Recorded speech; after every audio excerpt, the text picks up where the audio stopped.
Assalamualaikum warahmatullahi wabarakatuh. Saya hanya akan mengingatkan, sebenarnya Anda itu tahu enggak apa sih sebenarnya penelitian itu? Ya. Jadi ada beberapa terminologi tentang penelitian menurut 3 ahli, Karinger, Hilway, dan Rianto Adi. Kalau menurut Karinger, penelitian ilmiah merupakan investigasi fenomena alam semesta. Ya. Alam semesta secara sistematis, terkontrol, empiris, dan kritis dipandu oleh teori dan hipotesis tentang hubungan antar fenomena. Nah, di dalam penelitian hukum itu memang jarang ada hipotesis ya. Kalau dipandu dengan teori ada. Di dalam penelitian memang harus selalu ada yang namanya kajian teori atau kajian pustaka yang biasa dinamakan sebagai psikoanalisis seperti itu. Nah, kalau Hilway itu penelitian itu ya dikatakan sebagai metode studi yang dilakukan seseorang melalui penyelidikan yang hati-hati dan sempurna terhadap satu masalah. Ya, jadi penyelidikan. Ya, sehingga diperoleh pemecahan yang tepat terhadap masalah itu. Nah, ini maksudnya bahwa ketika Anda melakukan penelitian, itu pasti ada masalah yang diangkat. Nah, untuk memecahkan masalah itu, maka seseorang itu melakukan dengan penyelidikan yang bersifat hati-hati dan sempurna itu. Kalau Rianto Adi mengatakan bahwa penelitian adalah tiap usaha untuk mengetahui pengetahuan ilmiah baru menurut prosedur yang sistematis. Ya, ini prosedur yang sistematis dan terkontrol melalui data empiris. Ya, jadi penelitian itu usaha ya, untuk mengetahui pengetahuan ilmiah tentu saja. Ya, yang seperti apa? Yang baru. Itu. Nah, prosedurnya itu sistematis dan terkontrol. Melalui apa? Ya, ini melalui data empiris. Yang artinya dapat beberapa kali diuji hasilnya sama. Jadi beberapa kali diuji hasilnya tetap sama sehingga kebenarannya itu bisa dipertanggungjawabkan seperti itu. Nah, saya mau menjelaskan sebenarnya penelitian itu banyak macamnya begitu ya. Macamnya apa saja? Maka bisa dilihat dari sudut sifatnya. Gitu. Bisa dilihat dari sudut sifatnya. Penelitian itu bisa eksploratoris ya, atau menjelajah. Nah, itu dilakukan apabila pengetahuan tentang suatu gejala yang akan diselidiki masih kurang sekali. Atau mungkin malah bukan hanya kurang, tetapi tidak ada. Maka penelitiannya itu harus penelitiannya sifatnya explore, ya, mengeksplor, menjelajah. Karena apa? Karena ini masih kurang atau sedikit sekali, bahkan tidak ada. Gitu. Nah, yang kedua adalah penelitian deskriptif ini ya, macam-macam penelitian. Yaitu untuk memberikan data yang seteliti mungkin tentang manusia, ya, keadaan atau gejala-gejala lainnya. Nah, biasanya penelitian hukum itu ini, deskriptif ini. Karena apa? Ya, membahas, meneliti tentang manusia, keadaan, dan fenomena-fenomenanya atau gejala-gejalanya. Yang ketiga, yaitu penelitian eksplanatoris. Ya, kalau ini eksploratoris, ini eksplanatoris. Itu macam-macam penelitian. Nah, penelitian itu ya ini adalah dilihat dari sifat ya, ini sifat. Kalau dilihat dari sifat ada 3. Tetapi bila dilihat dari bentuknya, ya tadi sifat, sekarang bentuk, itu yang pertama adalah penelitian diagnostik, ya, mendiagnosi, ya. mendiagnostik ya. Suatu penyelidikan yang dimaksudkan untuk mendapatkan keterangan mengenai sebab-sebab terjadinya suatu gejala atau beberapa gejala. Kok ya? Kenapa ya? Gitu ya. Muncul gejala gitu ya. Muncul gejala X misalnya. Itu sebabnya apa? Maka ini penelitiannya adalah bentuknya harus diagnostik. Ya. Karena diagnostik ini menyelidiki yang dimaksudkan untuk mendapatkan keterangan mengenai sebab-sebab terjadinya gejala. Ya. Jadi biasanya ini lebih banyak digunakan dalam ilmu kesehatan, misalnya diagnosanya apa, begitu ya. Nah, kalau gejalanya misalnya batuk, panas, kemudian sesak, itu sebenarnya apa ya, gejala apa, disebabkan oleh apa lah. Kalau akan meneliti seperti itu, maka penelitiannya bentuknya adalah diagnostik. Kemudian bentuk yang kedua yaitu penelitian berbentuk preskriptif, yaitu ditujukan untuk mendapatkan saran-saran mengenai apa yang harus dilakukan untuk mengatasi masalah-masalah tertentu.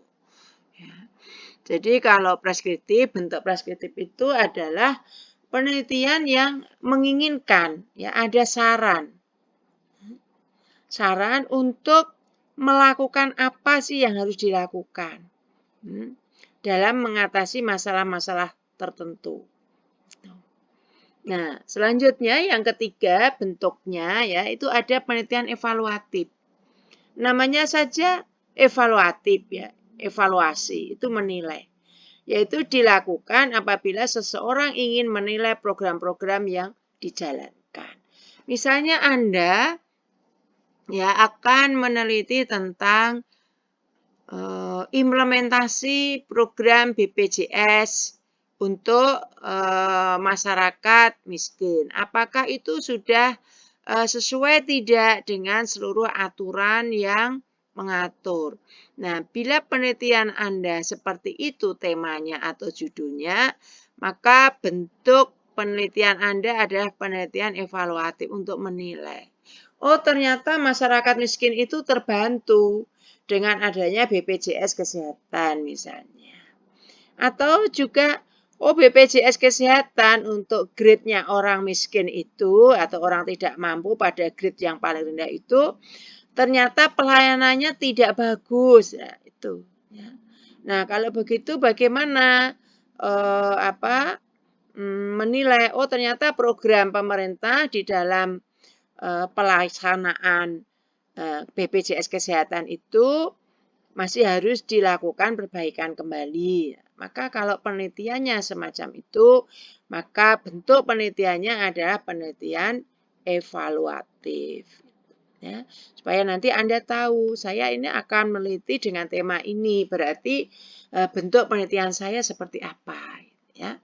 Nah, bila dilihat, ya, kalau tadi sudah ada, Anda supaya tahu ya, itu. Nah, ini ya.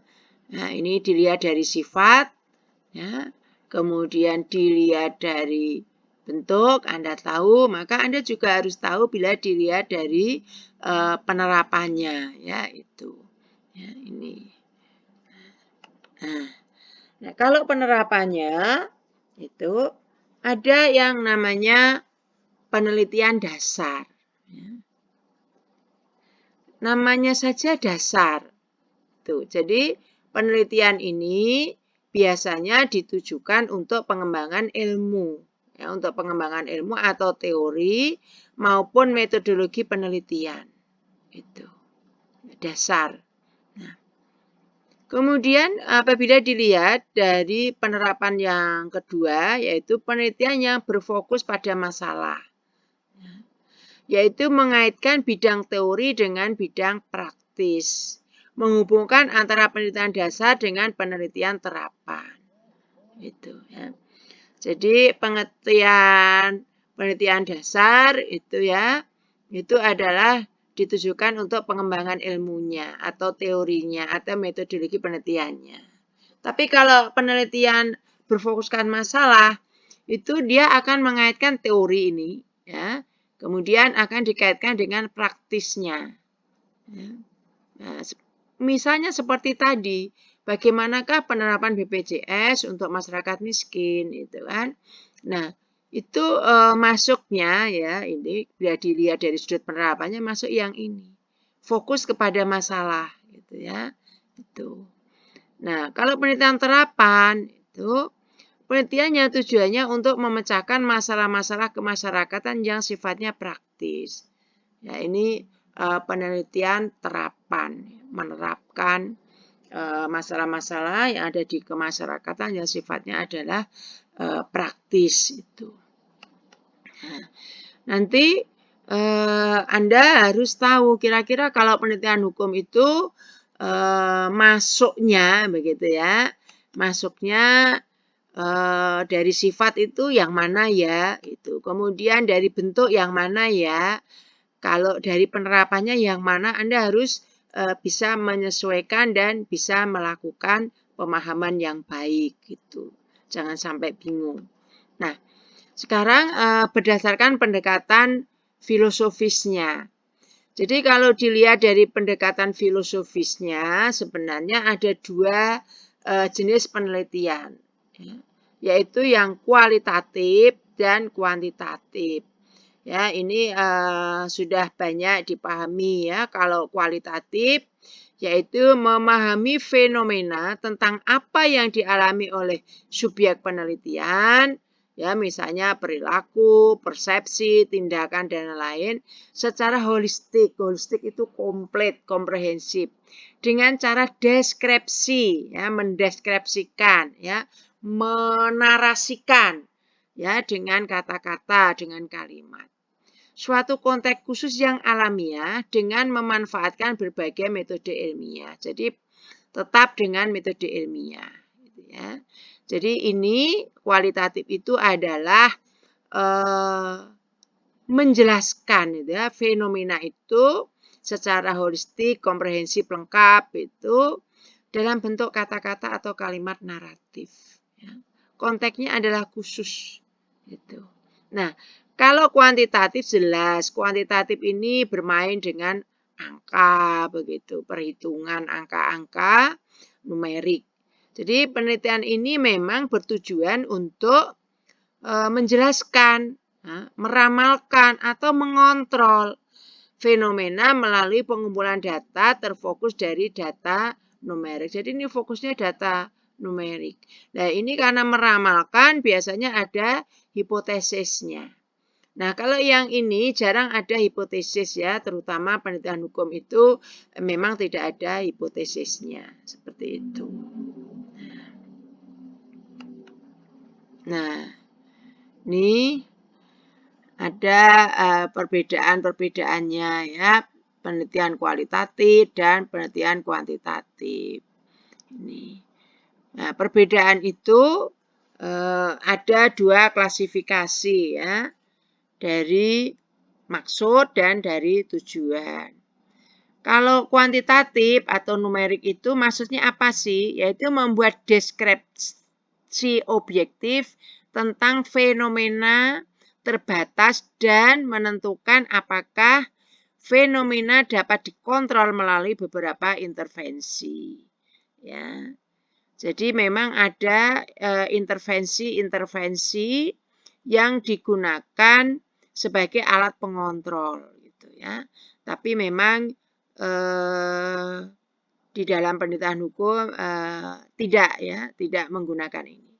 Tapi kalau kualitatif itu maksudnya memang mengembangkan pengertian tentang individu dan kejadian dengan memperhitungkan konteks yang relevan seperti itu. Nah, lalu tujuan sekarang. Kalau kuantitatif itu menjelaskan, mengontrol, meramalkan fenomena melalui pengumpulan data terfokus data numerik. Jadi datanya adalah data angka-angka. Tapi kalau kualitatif itu memahami fenomena sosial. Ya, jadi ilmu-ilmu sosial ya ini lebih banyak terutama humaniora itu dengan bentuk penelitian kualitatif ini. Karena apa? Karena memang tujuannya ingin memahami fenomena sosial itu melalui apa?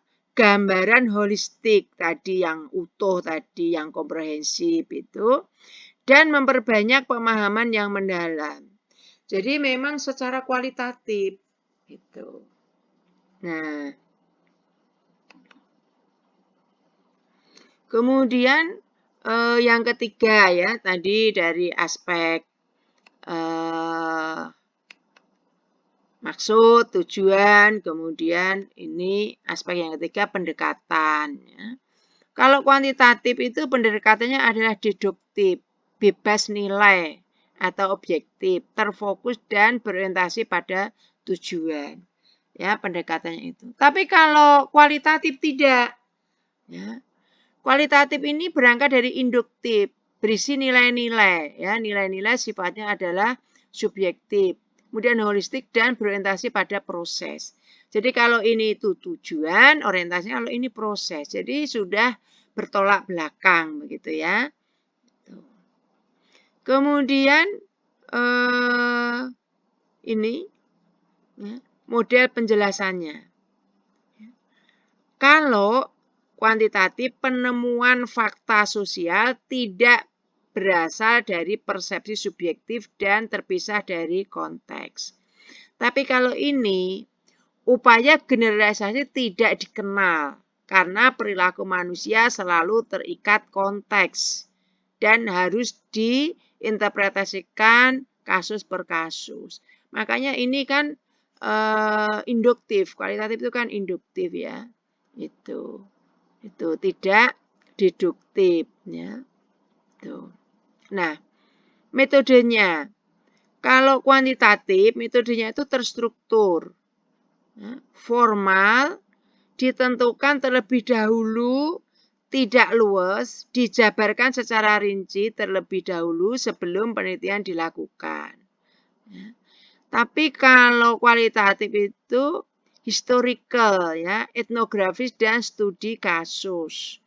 Ya, ini studi kasus. Tapi kalau ini tidak, ya, ditentukan terlebih dahulu, tidak luas, dijabarkan secara rinci. Seperti itu. Nah, kemudian aspek perbedaan yang keenam, pengukuran. Tuh. Kalau kuantitatif, ya, penelitian kuantitatif itu, ya, dia deduktif, ya, bebas nilai, objektif, terfokus, dan berorientasi pada tujuan. Kalau ini dia induktif, berisi nilai-nilai. Ya. Karena berisi nilai-nilai, maka subjektif. Kemudian menyeluruh atau komprehensif. Ya. Makanya dia holistik dan berorientasi pada proses. Jadi ini orientasinya sudah goal, kalau kualitatif orientasinya adalah proses. Nah, sekarang masuk kepada aspek data. Ya, data ini pun juga berbeda. Kalau kuantitatif itu data itu random, acak. Dimaksudkan dalam sampel yang dianggap mewakili. Ya, ini.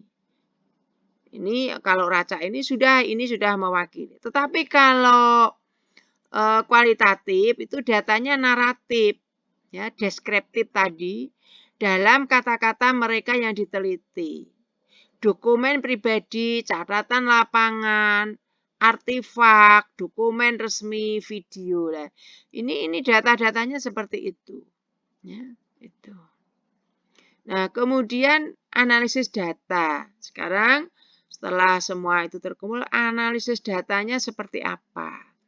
Nah, kalau penelitian itu, ya, penelitian itu secara filosofis itu masuk kategori kuantitatif, maka analisis datanya itu deduktif secara statistik, ya, jadi angka-angka, numerik, kemudian diolah gitu, terutama menghasilkan data numerik yang biasanya dianalisis secara statistik.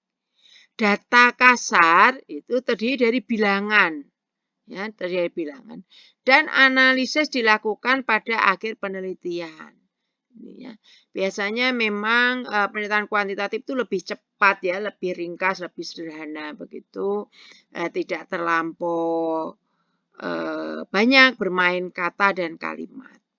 Nah, kalau penelitiannya itu masuk kategori kualitatif, maka analisis datanya itu berlawanan, ya, yaitu induktif, ya, model-model gitu ya, ada model-modelnya, kemudian teori, ada konsep, ada metode perbandingan tetap.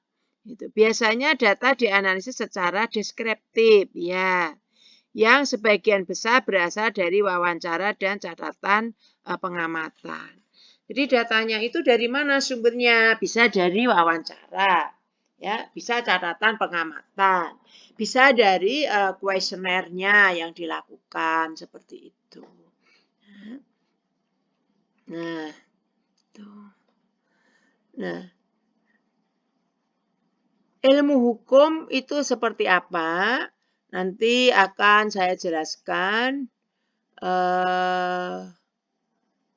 untuk video berikutnya. Ya, seperti apa sih sebenarnya? Tuh, setelah Anda tuh, ini saya berikan contoh-contoh, ya. Ini contoh rumusan masalah. Kemudian contoh judul dan rumusan masalahnya. Ini, ya, tuh perbedaan hukum doktrina dan non-doktrina itu seperti apa. Nah, ini semua sudah saya berikan contoh-contohnya. Ini, ya. Ini, ya. Jadi Anda selain bisa mengulang-ulang apa yang sudah ada di dalam video saya, itu dari mulai bagaimana membuat judul, sekaligus di sini juga saya berikan contoh-contoh ya, rumusan masalah, kemudian bagaimana membuat judul, semua saya berikan. Sekian dulu. Wassalamualaikum warahmatullahi wabarakatuh.